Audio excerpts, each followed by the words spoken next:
Yeah, it's your boy AG Cornerman Boxing. We got a very special treat today with the one and only, the GOAT, Claressa Shields. You know what I mean? Two-time Olympic gold medalist, the fastest boxer in history to win the title in 3 divisions. Now you're trying to make history once again, or her story, as we should say. You know, becoming undisputed in 2 weight classes, which is crazy. So I mean, thank you for your time, champ, and just let's talk about it. No problem. You're welcome.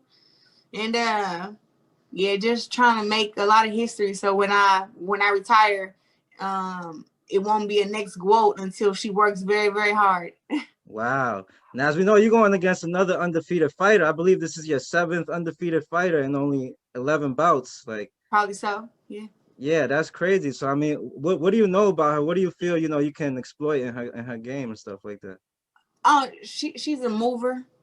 She's southpaw. I can't wait to show my skills against the southpaw because I grew up sparring southpaws, which to me, they're easier to fight than orthodox fighters. So I Mm, can't wait to show other fighters like how do you beat a southpaw, and it's really simple. In its basic fundamentals, and it's about cutting them off, and it's about smothering their jab and getting away from their left hand and setting up your right hand. So many different ways to fight a southpaw, and I just can't wait to show some of my tricks and my skills in there. Well, you said you're working against a southpaw, so I mean, you trying to exploit that. You want to show people how to beat a southpaw. Yeah, so I'm just gonna go in there and smother her jab, get away from her power hand, set up my shots, and show a lot of the young fighters that basic fundamentals matter. So you fight a southpaw a certain way, and you fight an orthodox fighter a certain way. One way is not right, the other way is not wrong. But what I'm saying is, you still gotta know what you're doing in there. So I can't wait to show them, which way to circle and just show my IQ. But Right. she's fast. She's undefeated, 17-0. But she has 0 knockouts. So that there is like, yeah, I know I got 10 fights and I got 2 knockouts, but I'm supposed to have 4 or 5 knockouts, to be honest. But these refs just let these girls stand there and take an ass kicking for 8 to 10 rounds and call it a day. But for me, if that was Errol Spence beating up a male fighter, beating up another world champion, the rest would jump in and stop it. But I guess for me, they're like, well, the girl's gonna live after, so it's all right.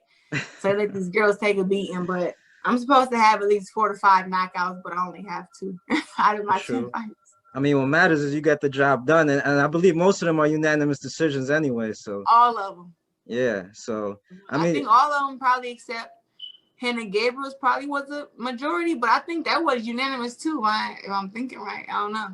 yeah, I believe so. I got to go back and check.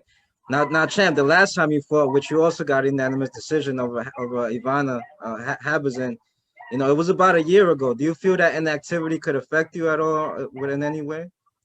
I've been inactive as far as in, actually having a boxing match, but I've been in the gym consistently. I've Mm, been in the gym working on strengthening different things. I feel like my body's gonna look completely different when I get back inside the ring because even though I'm fighting at 154, I'll spend so much time just in the gym strengthening so many different things. Like my arms are probably gonna be bigger, my abs are gonna be more ripped, mm. legs gonna be more toned up. I've really been strengthening a lot, and I went from benching 135 to benching 185. Wow. So I've still been in the gym training, and I do boxing training every day, but I had to kind of mix it up a little bit because I did just start doing MMA training too. So got to make Right. sure I stay sharp in the boxing skills, keep building on the MMA skills. But my boxing skills haven't went anywhere. They're still there, and I'll probably be more sharp than what I was against Ivana Habazin because I've had a lot of time to look over footage, a lot of time to study my opponent, and just time to just spend time with myself and see and figure out what I need to add to my arsenal as a fighter. So the year off has actually been a blessing to me. It wasn't a Mm. blessing to my pockets, but it definitely was a blessing to my mental for sure. Right. You got yourself together. You know what I mean? Got some time for yourself.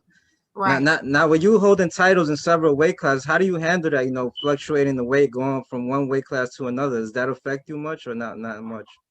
Fighting at 154 is kind of hard, but I've told myself long as and my nutritionist has also told me long as I don't walk around at that 185, I can fight at 154 and make the weight healthy. So I've been walking around at 168, 170. So making 154 won't be a problem, but I've made the 154 weight class when I was walking around at 185. And it was just the camp of just nothing but working out to lose weight and doing a bunch of pad work and, you know, boxing drills. But I had to do a lot of stuff that was like extra rounds just to get the weight off. And that was a hassle in itself, because I never really got the chance to work on what I wanted to work on for the fight because I was so busy working on losing the weight. Now I'm actually training for my opponent. I can work on my skill set and not really have weight be a factor. And yes, my weight does fluctuate. I can get up to, like I said, 185, 190, and I can get as small as really 147, to be honest. But if they're not gonna pay me the money to make 147, they're never gonna see me there. Right. And I mean, you seem you have your energy in your fight, so it don't look like it's drained you or anything like that. So you look good. No, it's definitely not. It's not draining. But me personally, I don't like being that small. Like being a 154 pounder. If I had to live my whole life like that, I wouldn't be happy. I like the fact that I'm a bigger girl. You know, I like the fact that I can go from 154 to 170 and 175. I like that. But, you know, as far as for my career, I have to stay a little bit smaller. But just got to make this history at 54, and then I'll decide whether I want to defend my 154 titles or do I want to go back up to 160 and defend those titles. But I'll have to give up one, and we'll decide after the fight which one that is. You got options. That's good, champ. I mean, this fight, as we know, is going to be on Fight TV for everybody that wants to check it out. You know what I mean? Tune in. What message do you have for your fans, champ, for everybody that's going to look out for you and buy this pay-per-view? I just want to say to my fans, thank y'all so much for those who support me, those who buy the pay-per-view, those who are planning to come out to Flint to the fight if we have fans.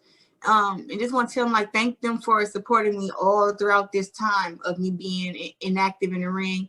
And just thank them for also not turning their back on me as I go and venture off into MMA. And also welcome all my MMA fans. Yeah, come watch me do what I'm great in before you watch me do what I'm not so great in. Right, champ. That's very impressive what you're doing, champ. I mean, as we know, you got a very busy week. I mean, a very busy day. You know, got stuff lined up. We're gonna get back to it. We definitely got to talk about the MMA stuff. So, you know, that'll be on the next one, champ. For sure. We thank you for your time, and we wish you the best. You know what I mean, going forward with your career for this fight on when is it, March 5th, which is an International Women's Week. So we look forward to that. I gotta tune into this other freaking interview. So when I get done, if you available, we can finish up. Yeah, definitely, champ. Definitely. Okay. God bless you, champ. Thank you. God bless you too. Peace.